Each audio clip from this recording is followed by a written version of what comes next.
ایمان کیا ہے؟ الایمان بین الخوف والرجاء، اللہ کی رحمت کی امید بھی رکھنا اور اللہ کا خوف بھی رکھنا، اس کی درمیانی کیفیت کا نام ایمان ہے۔ اللہ سے ڈرتا بھی رہے، احساس بھی پیدا کرے کہ کہیں میرا مالک ناراض نہ ہو جائے، لیکن نا امید نہ ہو، بہت بڑا گناہ گار بھی نا امید نہ ہو، یہ سمجھ لے کہ اللہ معاف کرنے والا ہے۔ اللہ کی رحمت کی امید بھی رکھنی ہے، وہ رحیم و کریم بھی ہے اور وہ جبار اور قہار بھی ہے، لیکن اب یہاں رحمت کی بات بھی کر دی، یہاں عذاب کی بات بھی کر دی، یہ بھی ہمیں سمجھ آ گئی کہ خوف اور امید کی درمیانی کیفیت کا نام ایمان ہے، تو پھر ان دونوں میں سے بڑی چیز کون سی ہے؟ تو میرے رسول کریم صلی اللہ علیہ وسلم نے ارشاد فرمایا، یہ بخاری مسلم میں حدیث ہے، حضرت ابو ہریرہ سے روایت ہے، قال رسول اللہ صلی اللہ علیہ وسلم کہ رسول اللہ صلی اللہ علیہ وسلم نے فرمایا، لما قضى اللہ الخلق كتبا کتابا فهو عنده فوق عرشه۔ حضور صلی اللہ علیہ وسلم فرماتے ہیں اللہ تعالیٰ نے جب مخلوق کو پیدا فرمانے کا فیصلہ کیا تو ایک تحریر لکھی تھی، ایک تحریر لکھی جو رب کے پاس عرش کے اوپر موجود ہے۔ جب مخلوق کو پیدا کرنے کا بھی ارادہ کیا تو ایک تحریر لکھی جو رب کے پاس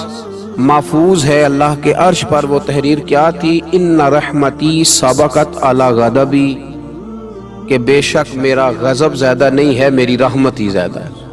اور میری رحمت میرے غضب پر فوقیت رکھتی ہے، وہ بڑی ہے۔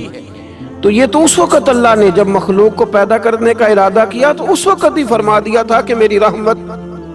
میرے غضب پر غالب ہے۔ تو اللہ سے ڈرنا بھی ہے، اللہ کی رحمت کی امید بھی رکھنی ہے، لیکن ذہن کے اندر یہ بات ڈال لیں کہ اللہ کا غضب زیادہ نہیں، اللہ کی رحمت ہی زیادہ ہے، وہ فضل ہی زیادہ فرماتا ہے، فضل کرنے کو پسند کرتا ہے۔ حضرت شیخ الحدیث مولانا مراج الاسلام صاحب نے ایک جگہ لکھا ہے کہ کسی نے مجھ سے پوچھا ہے کہ قبر میں صرف یہ پوچھا جائے گا من ربو کا ما دینو کا، یہ پوچھا جائے گا تیرا رب کون ہے، تیرا دین کیا ہے، تو نبی پاک علیہ السلام کے بارے میں دنیا میں کیا کہا کرتا تھا؟ اعمال کا حساب نہیں ہوگا، فرشتے پوچھیں گے تو اتنا پوچھیں گے اور پھر اس کے لیے جنت کی کھڑکی یا دوزخ کا دروازہ معاذ اللہ کھلنے کا فیصلہ ہو جائے گا۔ تو کسی نے پوچھا کہ اتنا کیوں ہے، باقی سارے سوال جواب قبر میں کیوں نہیں؟ تو وہ جواب دیتے ہیں، وہ کہتے ہیں کہ جب قحط پڑ گیا نا بہت سارے علاقوں میں، تو حضرت یوسف مصر کے حکمران تھے، تو باقی جگہوں پہ قحط تھا، آپ نے تو خواب دیکھا اور پھر کچھ گندم آپ نے بچا لی، تو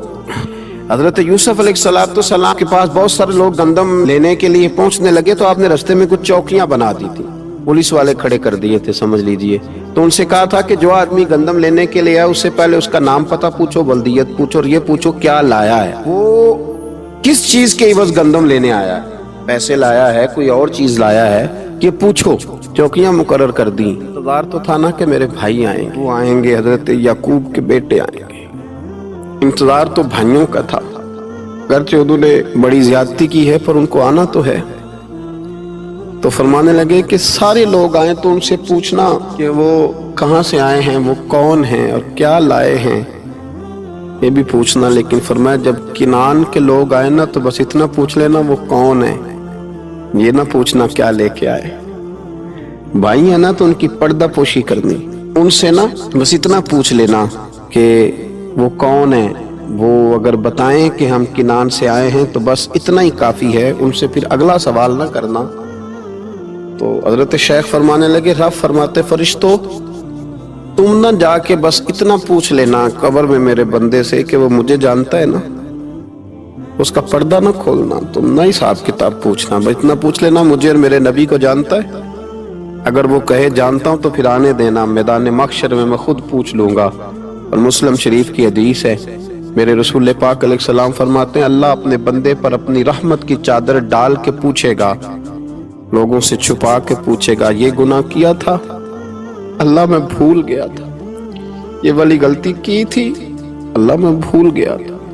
یہ بھی تیرا ہی گناہ ہے اللہ میں بھول گیا تھا۔ فرمایا اللہ تبارک و تعالیٰ اس سے اعتراف کراتا جائے گا، وہ جب اعتراف کر لے گا وہ ڈرے گا کہ اب پتہ نہیں میرے ساتھ کیا ہونے لگا ہے، تو حضور فرماتے ہیں رب فرمائے گا دنیا میں نے تیری پردہ پوشی کی تھی، جا آج میں نے تیرے گناہوں کو معاف کر دیا۔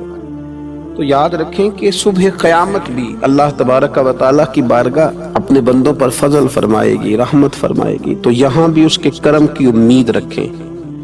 وہاں بھی اس کے فضل کی امید رکھیں۔ نبی پاک صلی اللہ تعالی علیہ وآلہ وسلم نے ارشاد فرمایا کہ بہت سارے ایسے لوگ تھے جو جنتر منتر نہیں کراتے، جو کسی طرف توجہ نہیں کرتے، سیاستہ میں حدیث ہے۔ فرمایا قیامت کے دن اللہ تبارک و تعالی حکم فرمائے گا کہ وہ کہاں ہیں جنہوں نے صرف میری ہی ذات پر بھروسہ کیا، تو وہ لوگ کھڑے کیے جائیں گے،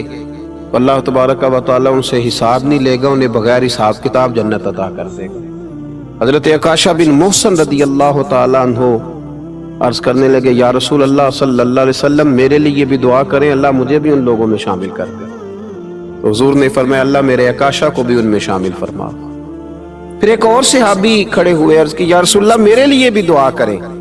کہ اللہ مجھے بھی ان لوگوں میں شامل کر لے جن کا بھروسہ، جن کی امیدیں صرف اپنے رب کے ساتھ، صرف اپنے اللہ کے ساتھ۔ تو نبی پاک صلی اللہ علیہ وسلم نے فرمایا میں تمہارے لیے دعا کر دیتا ہوں، پر عکاشہ تم پر سبقت لے گیا ہے، عکاشہ آگے نکل گیا۔ تو قرآن مجید فرقان حمید کے اندر اللہ تبارک و تعالی نے ارشاد فرمایا، سورۃ الحجر کی آیت نمبر 49 اور 50، کیا خوبصورت انداز ہے قرآن پاک کا۔ اور کچھ آیات اور کچھ حدیث ایسی ہیں تو انسان پر وجد طاری کر دیتی ہیں، جو اسے جھومنے پر مجبور کر دیتی ہیں، جو یوں محسوس ہوتا ہے کہ جیسے ایک ایسی قوت پیدا کر دیتی ہیں انسان کے وجود کے اندر کہ وہ محسوس کرتا ہے کہ آج ہی تازہ ہو گیا ہوں، آج کھل گیا ہوں۔ اللہ کریم نے ارشاد فرمایا نبی عبادی انی انا الغفور الرحیم، فرمایا محبوب میرے بندوں کو خوشخبری دے دو کہ میں بڑا ہی معاف کرنے والا اور بڑا ہی رحم فرمانے والا ہوں۔ نبی عبادی، محبوب میرے بندوں کو خبر دے دو، محبوب پیغام دے دو انہیں کہہ دو کہ میں بڑا ہی معاف کرنے والا ہوں اور میرا عذاب بھی دردناک عذاب ہے۔ پہلے ذکر کیا رحمت کا، پہلے بات کی رحمت کی، پھر فرمایا کہ میرا عذاب بھی دردناک۔